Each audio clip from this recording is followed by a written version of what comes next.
Bem-vindo a bordo, eu sou o Cláudio Luquezzi, esse aqui é o Kowalski e estamos começando mais um Sextou Revista Asas, a sua playlist cultural aqui no canal, junto com os nossos parceiros, a Embraer, Dassault Aviation, Amaro Aviation, Elibras, Digex, Goodyear e Hangar 33. E se você curte e quer apoiar o nosso canal, assine a Revista Asas e aí você tem também o complemento perfeito de informação, história e cultura. E se quiser, pode fazer a sua doação através do Valeu aqui no YouTube. E não deixe de hipar aqui o vídeo, isso nos ajuda muito. E vamos lá, porque pensar faz bem. Nesse episódio eu quero convidar você a me acompanhar numa visita a um dos mais incríveis museus da Europa, o Deutsche Technikmuseum de Berlim. Desde que eu estive lá pela primeira vez em 96, eu fiquei apaixonado pela capital alemã. Uma cidade que transpira cultura em todas as suas formas e história por toda parte. Não é sem motivo que Hitler odiava os berlinenses. Cultura e livre pensar não combinam com regimes totalitários, que preferem massas controladas, dóceis e fanáticas. E numa cidade absolutamente repleta de museus, o Museu Técnico, é um dos meus favoritos. Porque, aliás, o próprio museu tem uma história muito bacana. Antes da guerra, Berlim tinha um fantástico museu aeronáutico, com muitas aeronaves, incluindo o gigantesco Dornier DOX.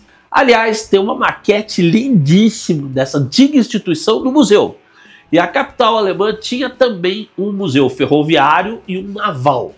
Mas todos foram destruídos na Segunda Guerra Mundial. E no pós-guerra, na então Alemanha Ocidental, surgiu a iniciativa, na então Berlim Ocidental, de ter um museu tecnológico, que de certa forma seria a união daqueles três antigos, e com novas áreas, como computação e outras. Mas isso só se concretizou em 82, com a inauguração desse novo museu com um nome meio esquisito, Museu do Tráfego e da Tecnologia, felizmente renomeado em 96 como Museu Técnico Alemão em Berlim, porque existe um similar em Munique, tá? Também fantástico. Ele foi criado numa área enorme, onde antes tinha sido o principal terminal ferroviário da capital alemã, até a guerra, o Berlin Anhalter-Bahnhof, e que obviamente tinha sido muito castigado pelos bombardeios da capital alemã, mas ainda era usado até 52, quando acabou fechado por efeito da Guerra Fria. Também pudera, né? Ele ficava em grande parte em Berlim Ocidental, mas recebia os trens de Berlim Oriental. Você sabe, imagina o que aconteceu. Hoje, além de partes das construções originais ainda preservadas na área do museu, há uma maquete do antigo terminal principal, na área da exposição ferroviária, assim como as estátuas originais que ornavam o pórtico principal, retratando o dia e a noite. Bom, e o que eu posso dizer para começar? Bem, esse é um museu de tecnologia e é na Alemanha, então, né, basta pensar. São mais de 4.000 itens expostos e uma média de uns 500 em empréstimo a outros museus, de um acervo que tem mais de 150.000 peças. Dá para ver desde as primeiras Vespas feitas pela Piaggio até os primeiros televisores do mundo, passando por uma embarcação de carga original quase intacta de meados do século XIX, resgatada do rio Havel.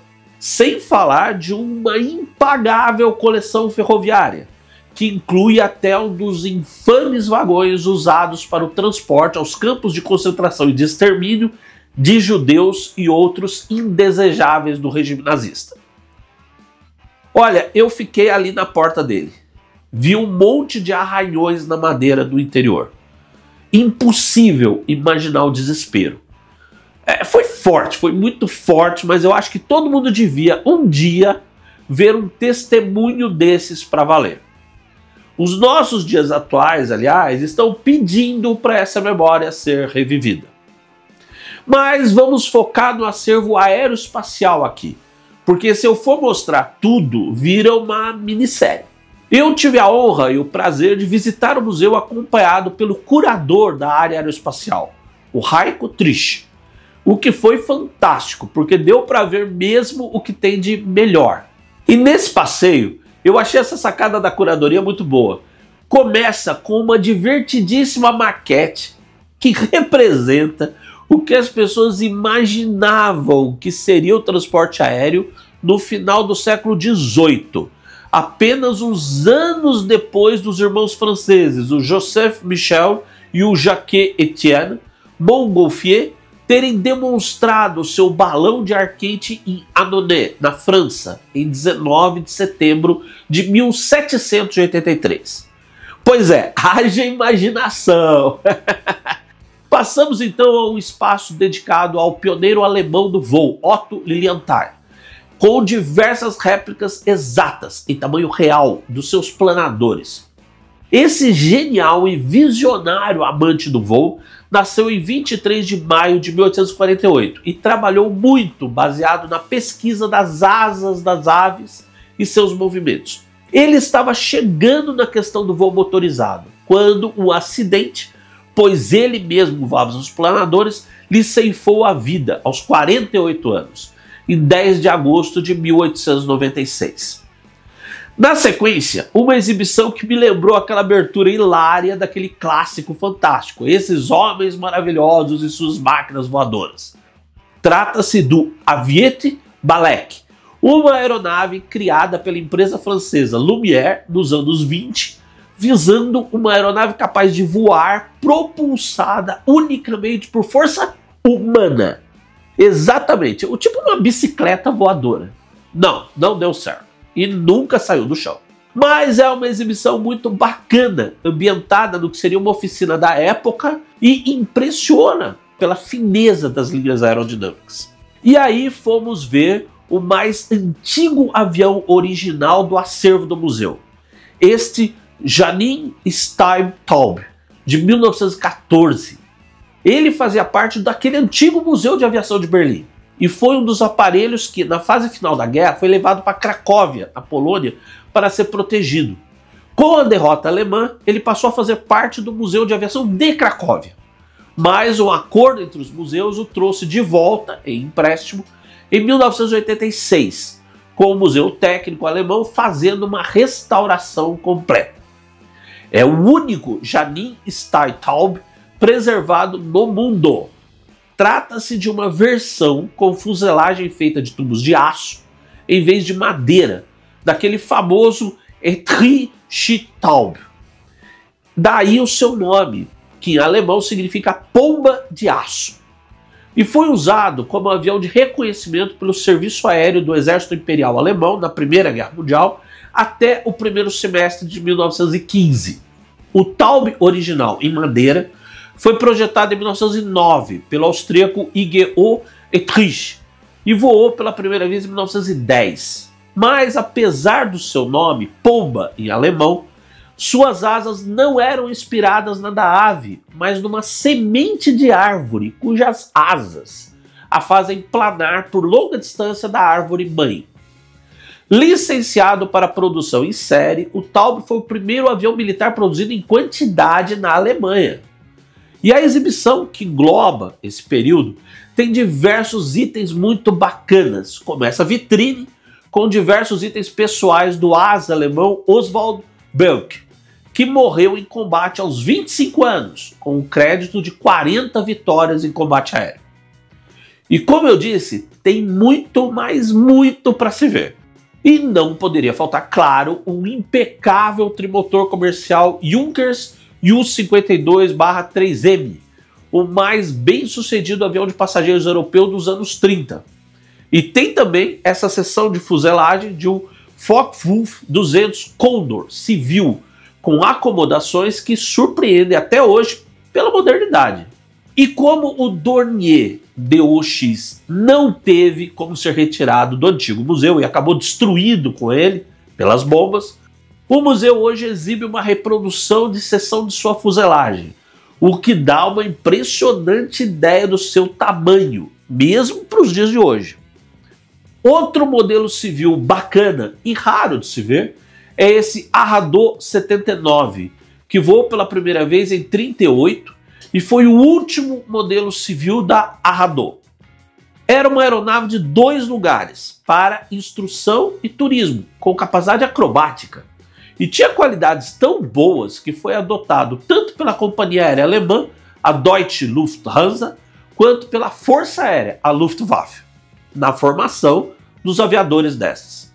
E falando nessa última e entrando na Segunda Guerra, tem esse outro Arrado, o AR-96B1, criado em 1939 e que foi o treinador avançado da Luftwaffe, sobretudo da formação de pilotos de caça, durante toda a guerra, o equivalente alemão ao T-6. O exemplar do museu está todo exposto, o que é maravilhoso, pois permite que se veja por dentro a tecnologia aeronáutica da época, dos motores, a estrutura, cabeamento, enfim, tudo. Muito bacana. E lógico, não podia faltar ele, o Messerschmitt Bf 109. E o exemplar do museu é um raro E3, uma das primeiras versões usadas na Segunda Guerra, e exatamente por isso, uma das que menos exemplares restavam no final do conflito. Outro clássico da guerra é este Messerschmitt Bf 110 F2, impecável.